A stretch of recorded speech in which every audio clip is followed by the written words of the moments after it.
recording, we are going to talk about data analysis, and we start off here by talking about some very basic definitions, and the first one is the mean. Another word for the mean is, of course, the average.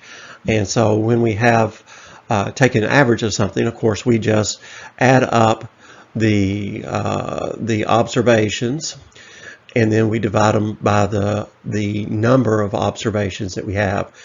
So we sum the numbers here, and we get 159.6 milligrams, and we divide it by 4, which gives us 39.9 milligrams of mean. The second example here, we have these observations in milligrams or measurements, and we get the same total, so we get the same mean.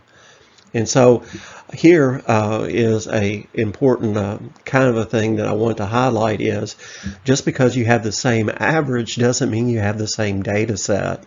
We have quite a bit of a difference here in the observations between example 1 and example 2. In example 1, we have a low of 34.6 and a high of 45.8 milligrams. A substantial number of milligrams, because milligrams are relatively light measurement in and of itself. But in example 2, we have 23.9 milligrams, and we go all the way to 49 milligrams. So quite a big difference in the span of numbers here. And so when we make measurements and observations, you always want to keep in mind that the statistics don't always give you a total picture of what's going on. And in this unit, we're going to be talking about, in this introduction to data analysis, we'll talk a little bit about looking at the numbers and then looking at the statistics. And it's important to look at both. And then when you're making observations and you're looking at differences between numbers, just because there's a difference doesn't mean that that difference is going to be significant or not. And really that's more of an advanced type of topic, and then maybe one that I'll make some additional videos later, and we'll talk about mean separation techniques and what it is, looking at numbers and figuring out whether we should throw numbers away or discard numbers because they're an outlier or not. So this is a really cool topic, one that I find extremely interesting, and one that I used a lot when I was doing research in agriculture.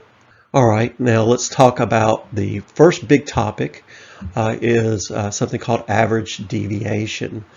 And so the average deviation is how far the numbers are from each other.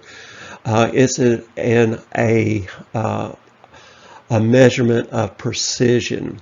So how close the numbers are to each other, or how much they deviate from the mean. So when you calculate these, what you do is you take your observations. These are the observations from the previous slide, and you subtract the mean from each one of the observations. And it's also important to note here that it's the absolute difference. You don't have any negative numbers here. And so when you subtract the average from each observation, you get what you call a deviant. Okay, it means it's, how much it differs from the mean. And you go through here and subtract all those out, and then to get the average deviation, what do you think you do? Well, you take all the deviants and you take an average of the deviants, and so you add all these up, and when you add all those up, you get 13.6 milligrams, and you divide it by 4, which would give you a deviation of 3.4 milligrams. Okay, the same procedure you do here on the next step. You add all the deviants up and divide them by 4, right? You get 8.0 milligrams. All right, so let's think about that for a minute and think about the actual data. And when we look at the actual data, we call that the raw data. So it's a statistical term that just means that you look, instead of looking at the calculations that you make, you look at the numbers themselves. and try to figure out what's going on. I'd encourage you to do that when you look at your data, when you're doing your experiments. So here we have a average deviation of 8 milligrams, and on this set we have an average deviation of 3.4 milligrams. So these deviate a lot more from the average than these do. Of course, you're taking an average deviant, right? But if you look at the individual deviants, you'll notice that you have two that really stick out. This 49 measurement deviates 9.1 milligrams from the average, and that's even above the average for the data set. So this one is a good candidate for analyzing to see if it's an outlier. In fact, if I were just to go through and if I were doing a lab experiment, I would probably throw this one out without even doing any calculations, because it's quite a bit different than the other ones. And then this first one also, this one's a really light one compared to the average. And so we have a 16 milligram deviation there. And so you might be tempted to throw that measurement out as well as being a deviant. Now, let's talk about that for a second. Now, if you are measuring something that you would expect to have a lot of deviation, maybe biological creatures, for example, maybe you're weighing, I don't know what would be that small, but maybe an insect or something, you might expect there to be some deviation in the weights, because you have genetic variation in nature sometimes can be quite great, right? But if you were in the lab measuring maybe a product or something like that from a chemical reaction, you would expect it to be fairly uniform. And so then you might be tempted to throw these out. But maybe in nature, if you were measuring tapeworms or something like that, the weight of tapeworms, you might want to keep those in. This data set is a lot more uniform than this data set. And so if you were measuring the same things, maybe this data set would be one that you would be tempted to keep, while the other ones you might not. So data means something. So when we're looking at data, we tend to not only look at the calculations and that sort of thing. And of course, this average deviation is how close the measurements are to each other. And this is a measurement of what we call precision.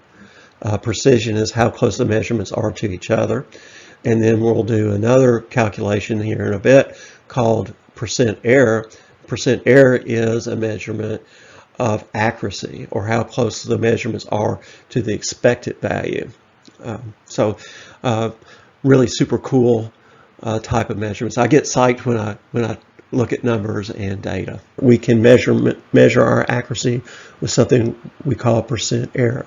And the percent error is your observed minus your expected over your expected times 100. Okay, so the observed value can be an individual observation or a mean of observations. In our previous example, the mean is 39.9 milligrams. We'll use that as our observed value, and our expected value will be 40.6 milligrams. So let's say we were expecting that or that's our standard that we're shooting for. That's our expected value. Then the percent error would be the absolute difference between the mean and what we expected, observed minus expected over expected times 100. So here the expected is twice in the calculations, and then you divide that by that and times 100, and we have a 1.72% error, which isn't too terribly bad, but with small observations that might not be exactly what we're expecting. And this kind of shows another interesting point is when you average things together, even if you have high and low observations, sometimes your percent error will be relatively small because the high and the low number kind of cancel each other out in this calculation because you have an average. And so the law of averages is interesting. If you look that up.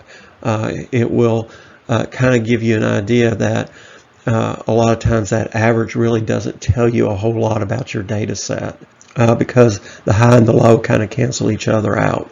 So a couple of definitions here. Precision, how close observations are to each other. The average deviation is a measurement of precision. The lower the number, the more precise the measurements are. Accuracy is how close the observations are to the expected value. Sometimes I kind of like to think of this as a bullseye. Let's see if we can draw a bullseye here. Okay, let's say we're shooting arrows at the bullseye, and the first set of observations, let's see if we can get a different color here. Okay, here we go. The first set of shots, we shoot arrows, shoot 5 arrows. Shoot 5 arrows there. Well, if we are going for the bullseye, that is not too good. But we have a very precise grouping there. Our precision is good, but our accuracy is not so good. And so let's say that we shoot the arrows again, and we hit something like this. Okay, so now we're low and left, and we are more accurate. Our accuracy's improved, but our set is a little wider, or not quite as precise. Okay, and then finally, let's get into the green zone here. Green for go, right? And we shoot our arrows. Let's make them a little bit different color. We shoot our arrows, and they are all really fairly close together. Maybe not quite as close as the first observations, but they are a lot more accurate. So our accuracy has improved quite a bit there. So you have accuracy and precision.